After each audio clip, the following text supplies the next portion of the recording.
Dear Papa Joe, tagapayo ng puso. Sa bawat kwento, ikaw ang sandalan ko. Sa pag-ibig, sa sakit, sa pangarap at saya, ikaw ang tinig ng bawat nag-iisa. Mayong adlaw kinyong tanan mga ka-dear friends, kininaw sabi niyong ubos nga lagad nga si Papa Joe. Karong adlaw walay na sad nga istorya nga tuong tagaan og kinabuhi diri sa tuong YouTube channel ang Dear Papa Joe Stories. Sa mga wala pa makasubscribe, please subscribe and click the notification button para ma-notify mo sa mga bagong istorya nga atong idalit kaninyo. Sa mga nangita sa mga daan sa natong mga istorya, inyo sa na makaplagan sa Katabi with Ate Gems. Unya, sa di pa ta mapadayon, ato sang kumustaon ang ato mga kaigsunan nga napiktahan sa kusog kayong linog niya itong miyaging gabi September 30. Unya karon sa itong pagbasa na ni October 1. Dagan pa nga na trauma. Hinaot pa nga okay ra mo diha. Ampo lang kita sa kanunay, dunay rason nga nung nahitabo ni, and sa atong pagpangayupo, pagampo, giyahan ra gyapon ta sa kitasaan ug masabtan ra nato ni tanan.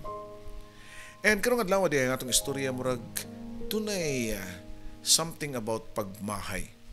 So, kamo diha, doon na ba may mga pagmahay? Mga butang na taken for granted lang? So, muna siya tagaan na to o kinabuhi diri sa to ang channel. O ginaot pa nga, makuhaan sa ninyo og leksyon ang maong istorya. So, dito maglangay, o ganiya na ang atong istorya diri sa Dear Papa Joe Stories. Oh, Dear Papa Joe, tagapayo ng puso. Sa bawat kwento, ikaw ang sandalan ko. Sa pag-ibig, sa sakit, sa pangarap at saya, ikaw ang tinig ng bawat nag-iisa. May iniwang sugat, may bagong simula sa mga liham. Hinahanap ang pag-asa sa bawat kwento mong pinakikinggan.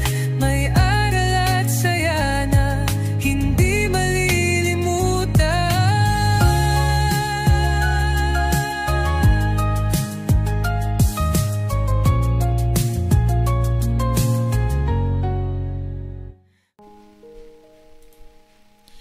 Dear Papa Joe, mayong adlaw o ginaot nga maayo ra ang imong kahimtang diha.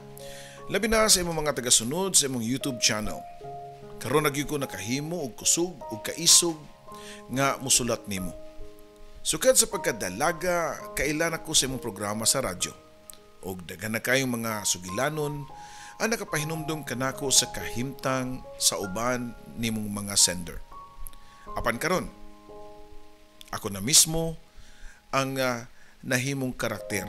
So sa kasugilanon nga puno sa pagmahay ug kasakit. O ginaot pa unta nga malamdagan sad ko sa mga comments sa imuha mga viewers ug unhan lang tamo nga pasaylo ako ug di mao ang akong nabuhat. Tao lang ako. Papa Joe, ako si Ana, 35 years old na karon. Na ako'y bana kaniadto. Kaniadto ang akong gigamit kay mahibaw-an ra ninyo ang rason ngano sa tibuok na kong istorya. Siya si Julius, usa ka buutan og kugihan og masaligan nga lalaki. Dila na ko hisgutan ang iyang trabaho, basta ang importante kay provider gyud siya. Nami usa ka anak nga si Jana. Karon 12 anyos na. Sa pananaw sa uban, usa ko ka babae nga kompleto og kalipay. Guwapa, sexy, makatarunganon ug adunay pamilya nga hapsay ug naay kaugmaon. Pero ang tinuod, suod sa kong kasing-kasing, daghan day ko gipangbuhat nga sala ug kapakyasan nga karon nagbunga sa kasakit nga di na matulid pa. Mo ni sinugdanan sa among gugma, Papa Joe. Una na kong nakaila si Julius. Dalaga pa ko ato, 22 anyos, sa usa ka event og wala pa to'y sinulog. diya sa may Fuente Osmeña. Kinilaging bata pa, layo ra kay sa realidad, ambisyosa ko. Daghan og damgo og gusto pa nako nga mularga paganigawas aron makabot ang tanan. Kay gusto sa ko makasuway og kinabuhi nga hayahay kay tubong probinsya sa go og bukirang bahin pagyud. Mao siguro ni rason nga seksihon ko kay naanad na gyud ko og binaktas gikan sa balay padung sa eskwelahan og pabalik. Kini si Julius Papa Joe lahi ni siya. Simple ra ang iyang pananaw sa kinabuhi. Basta na siya trabaho, pamilya, kalinaw, kontento na siya. Pero di sa way ambisyon ha, trabaho sad nga na ay income Papa Joe. Human sa pipila kay gayon namong kita-kita, human atong event, sa sinulog, nanguyab siya nako. O dalira kay nako natangamtaman nga seryoso siya nga pagkalalaki. Ana, kabalog ko ka ha nga, nakagusto jud ko nimo, ginaot pa nga tagaan ko nimong chance, nga mahimo nimong uyab. Matod pa niya Papa Joe. Tinood ka na imong gibati diri nako Julius, basin imo ra kong i-appeal sa imong mga koleksyon. Mga linya kunuhay sa mga babae Papa Joe para ibigin ba. Di man ko perpekto nga pagkatao ana. In fact, nasayod ko nga di tabagay kay gwapa ka o ako dili ko gwapo. Pa-effect sad nga sulti ni Julius diri nako Papa Joe. Ako na lang gidawat ang iyang gugma. Kay ngano, wa siya bisyo. Di pareha sa uban nga mga lalaki nga nailhan nako nga puro lang sugal ug inom. Siya matinud-anon ug bisan nugwa siya dagang kwarta, nakita nako nga matinud-anon siya sa iyang gugma diri kanako. Hatod kuha ko niya sa balay padung sa trabaho. Usahay, lilion mi sa kong mga kauban sa trabaho, labi na ug mag-atang siya inig kahapon kay klaro kayo nga nakapangutana sila. Nganong siya ug unsay sud sa kong nahuna nga gisugot nako si Julius. Nga di lagi mi bagay sa usag-usa. Nga unta, daghang pang mga kauban nako sa work nga mga gwapo ang nakagusto nako. Nagkaigugmaay mi og tinuod Papa Joe ni Julius. Sa una, sobra gyud ang among gugma ug sobra sad ang akong gugma nga niya. Kada adlaw mi gikuyog, mura ko og prinsesa mao nga nahugyod ang akong kasing-kasing nga niya. Usay ingnon pa ko sa akong mga kaila nga gilumay daw ko ni Julius. Kuwang na lang pabisbisan og asin. Pero di man gyud sa tanang panahon nga magpabilin sa jud ang kanindot sa relasyon, di ba Papa Joe? Naamang yung mga kausaban ug usa na ini ang nakasamok sa among relasyon, mao ang iyahang pagka-siloso. Siloso si Julius Papa Joe. Gwapa manggugkuno ko ug maayo mo dala sa kaugalingon. Daghang lalaki nga magsunod-sunod ug musulti nako og dili angay nga mga pulong o kanang gitawag nila og indecent proposal Papa Joe ba. Lakip na gani ang akong boss sa trabaho. Mangita siya mga pamaagi nga magkuyog mi kay mangita og higayon para maka-diskarte. Tungod kay taas ko og respetar sa mong relasyon ni Julius, mulikay na lang ko. Masuko si Julius, bisan pa ug wa ko'y gibuhat nga sayo. Anna man ang relasyon, uy, nga naay tinaguan, klaro naman kay na. Ha? Nga naamoy relasyon sa imong boss, kimurag suod man kayo mo. Pangutana pa niya nako.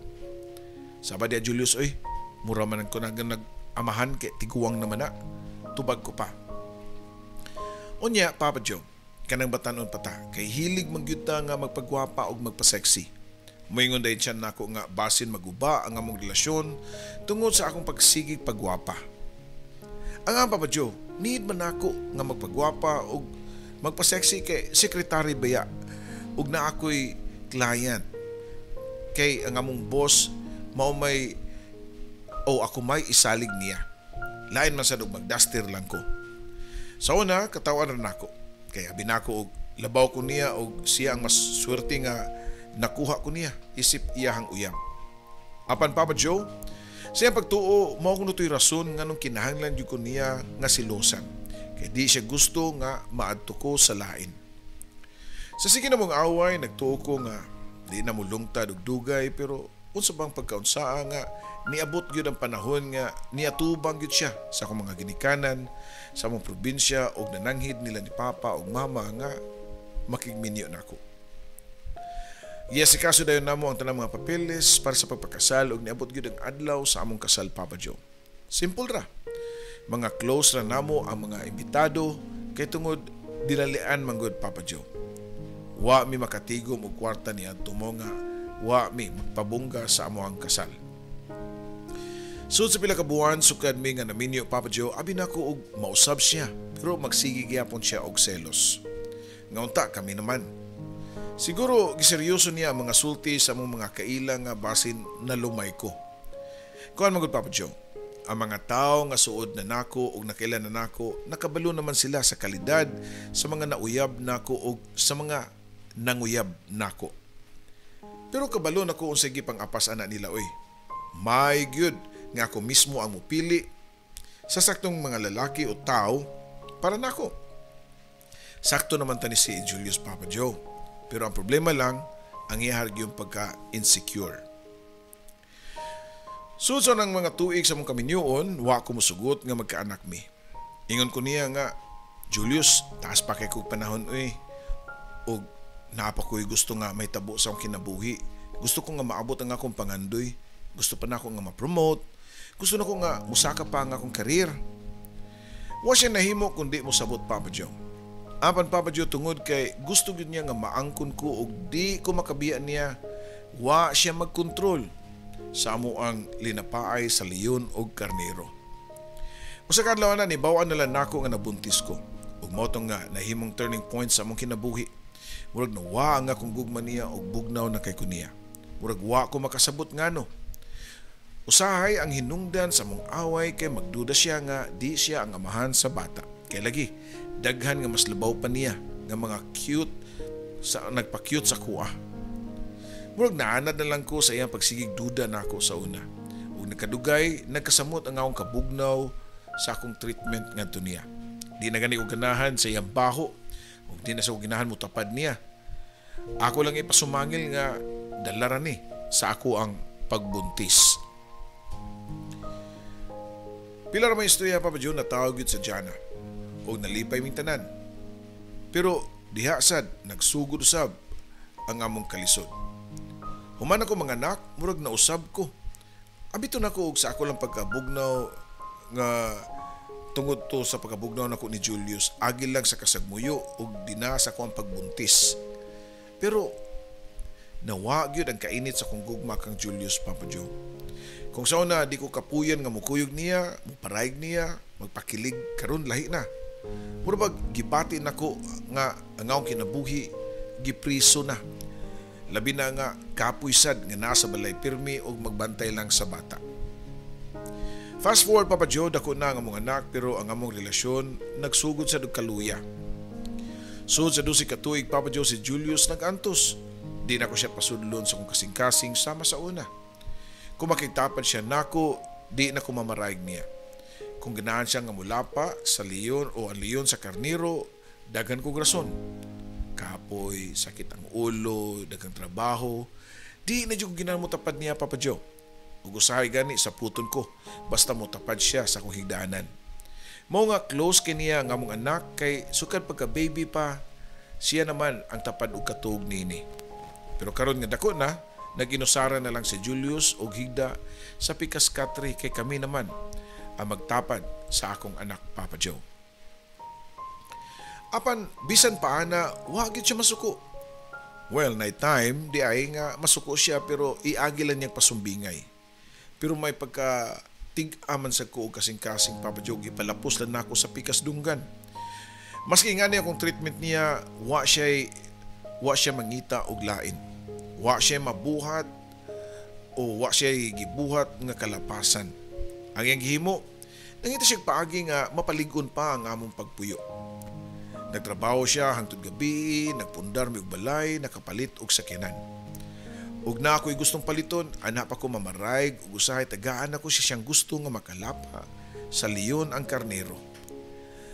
Di nagyud sama sa unang grabe ka intimate ang amuang linapaay, Papa Joe. Usahay, ingno na lang ko niya nga mura na lang kuno kog babae nga bayaran nga mukupo-kupo lang dayon unya kahuman biya. Unya balik sa dati. Pero despite aning pangitabua, tungod kay maayo man siyang mo-provide namo, ako gyapon gibuhat akong obligasyon isip asawa nga niya. Inandaman siya sa mga gamit ug pagkaon. Pero bisan pa ana, hilaw gihapon ang akong pagbati niya. Hilaw gihapon ko nga pagkaasawa niya. Kaya namin nag-away o kasagaran akong words, mao gyud ang makapasakit niya. Ako siyang insultuhon. Sa sud sa mong panimalay, murag wa na siya kontrol. Kada sayop niya, mahisagamak siya nako. Mura bitaw og naanad ko kay sa kadugay sa mong relasyon nga naraman siya nagpabilin. Aw, iya bitaw ning gusto nga magkakami, then let it be. Let it be.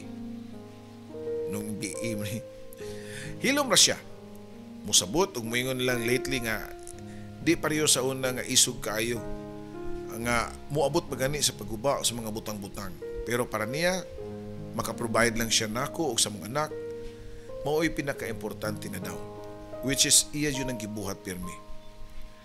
Papa Joe, kung makahinumdum ko kining akong gibuhat sa kumbana ba kay murag gisiun ang akong kasing-kasing sa kasakit.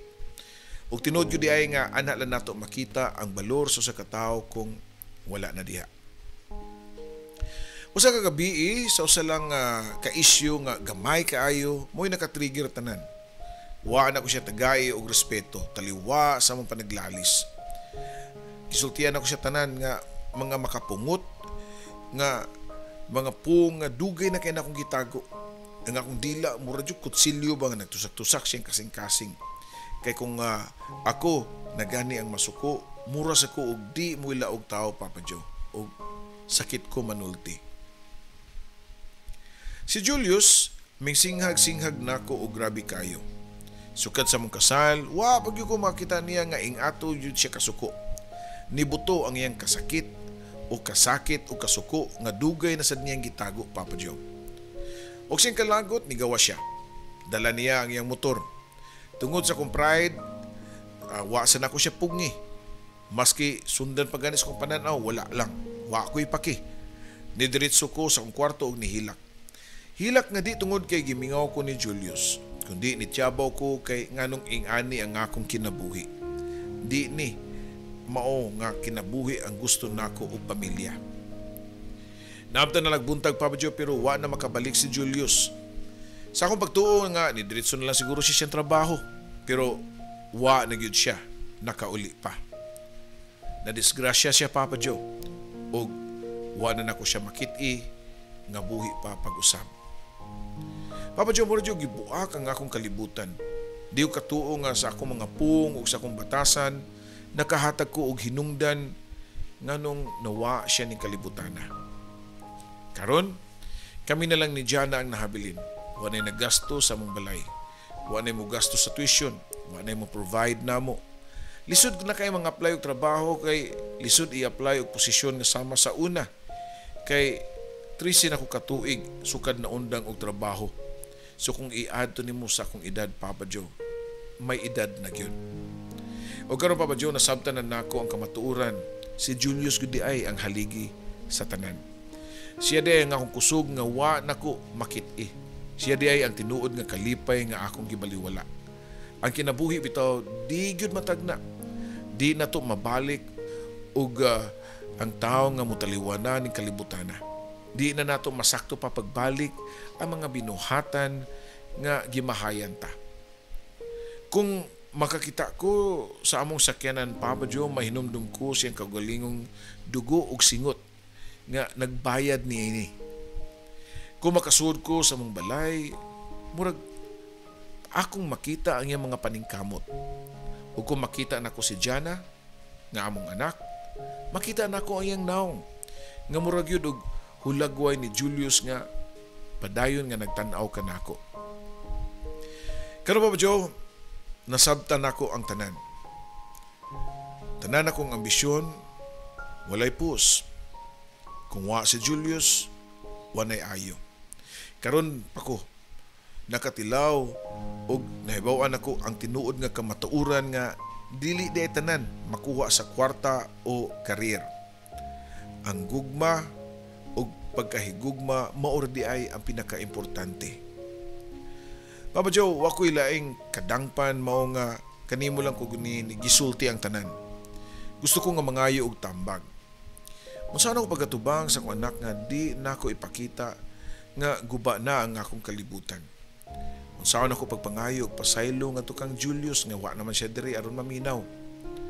Unsa ako pagbalik sa akong kagalingon nga gibungkag na sa kapakyasan og pagmahay. Papa Joe, dako akong kasaypanan. Wa na gihatag akong tibuok nga gugma sa tawo nga pinaka nagpakabana nako.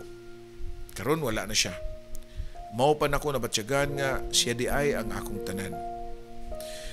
Hinaut nga pinagi sa mong tambag o sa pagpaminaw sa uban o mong tambag, mahimong pahimagno sad ni sa tanang mga asawa o bana nga nagpuyo karon. Ayaw baliwala ang imuhang kapikas. Ayaw hunahunaan nga naara sila pirmi. Kay ugma basin mawala ra sila og kalit. Karon Papa Joe, naghilako samtang nagsulat nini. Kay bisan unsaon ako og balik-balik sa kunahuna, wa nay makapuli ni Julius. Nagpuyo na lang ko aning kalibutan na karon nga puno sa pagmahay ug nga akong wish nga unta makahimo pa ko og bagong sugilanon uban sa akong anak nga si Jana. Salamat Papa Joe sa imong pagpaminaw ug sa imong nga kinasing-kasing nga pagdawat sa akong sugilanon nga sama sa kuha. Pasensya na og wa magkadimao ang akong pagsuwat. Kay purti nagyong aga sa akong mga luha. Kini mong ubos nga magtatampo, Ana. Ana, daghang salamat, no? And it's my honor nga saligan ko nimo sa pagtambag, but I will tell you nga my advice is not absolute. Dili ni siya generic nga pwede apply sa tanan. Dili ni siya ingon nga inigtumar nimo mawa na ng labad sa imong uon. Dili siya ingana. Kay ang makahupay ra gyud sa imong problema way lain kundi ikaw. Sa imong mga pangutana diri nga ubay-ubay kung saan mo pagkatubang sa imong anak nga di makita nga husno na kayo mong kalibutan. Well, timan-i nga ikaw na ang kahayag ug haligi karon sa panimalay. And ikaw ang gikinahanglan sa imong anak. So kung magpaluya-luya ka, magunsa na lang si Jana. So, barugan na nimo. Tinuod, maka-feel ka guilt because sa situation nga mo'y nakapatrigger nga mo'y nakapadisgrasya sa siguro ni Julius. But mo na giningon nga past is past and you have to move on. And along with it, moving on is also moving forward with your daughter nga si Jana because she needs you most. Bata pa siya, 12 years old pa lang siya. So, kinala magpalig-on ka. Kay what ay lain nga mugiya sa imong anak kundi ikaw ra. Gawas ko magminyo kag usab, no? But delikado. And unsaan mo papangayog pasaylo ni Julius? Lisod naman kayo, no? Hindi naman siya mutubag. And kabaw na siguro ka sa mga pasaylo, anak. Dito sa itong labaw ng mga gahom. Sometimes, doon ay mga panghitabo bitaw nga mo'y mupukaw na to, nga pagamahaya na to.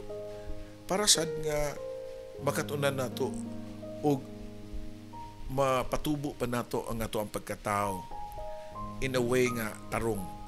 Pero mo lagi na you have to sacrifice. Mura ra sana siya og kaning mga issue karon ba nga kung doon ay madisgrasya sa dalan na ay masakripisyo pero doon na ay mga alibyo ana nga dili na siya mausab. It's either butangan nila og traffic enforcer or they will do something sa daan nga dili sa magpakusog ang mga sakyanan butang nga malagham sa ingana. So ingana sa ang live sad. So sa imo nga part nga imuhang usbon pinagi sa pagpakita sa tarong nga side na nimo dito na sa imuhang anak. Kay labi na ningon ka nga kung magtan-aw ang imuhang anak nimo murag nagtan-aw sad nimo ang imuhang bana. Siyempre, ang inyong anak mao ang bunga sa inyong gugma. Even though wala na si Julius ni kalibutan na, but magpabilin lang yapon siya, pinagi sa inyong anak. kay kanang inyong anak mo na siya ang produkto sa gisaw-an ninyong nga nindot nga gugma sa una. But nothing lasts forever. Everything is temporary lang. So daghang salamat, kini usab inyong ubos nga lagad, Papa Joe. Sa bawat liham na aking sinulat, puno ng lungkot, saya at pangarap. Sa radyo mong tahanan ng kwento, Papa Joe, ikaw ang aming kakampi sa mundo. May luhang pumapatak, may ngiting bumabalik sa tinig mong kay lambing. Kami iyong pinapahid. Oh dear Papa Joe, tagapayo ng puso. Sa bawat kwento, ikaw ang sandalan ko. Sa pag-ibig, sa sakit, sa pangarap at saya, ikaw ang tinig ng bawat nag-iisa.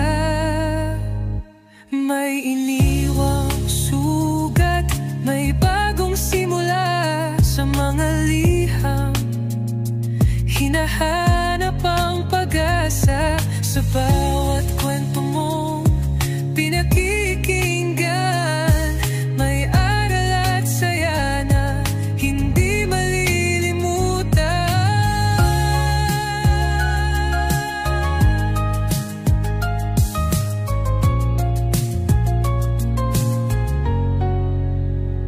May iniwang sugat, may bagong simula sa mga liham.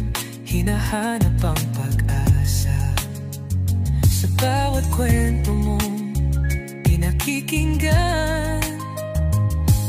May aral at saya na hindi malilimutan. May luhang pumapatak, may ngiting bumabalik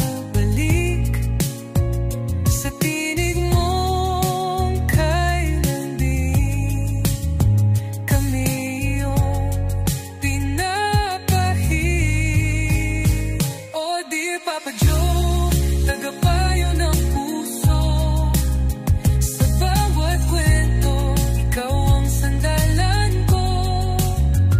Sa pag-ibig, sa sakit, sa pangarap at saya, ikaw ang tinig ng bawat nag-iisa.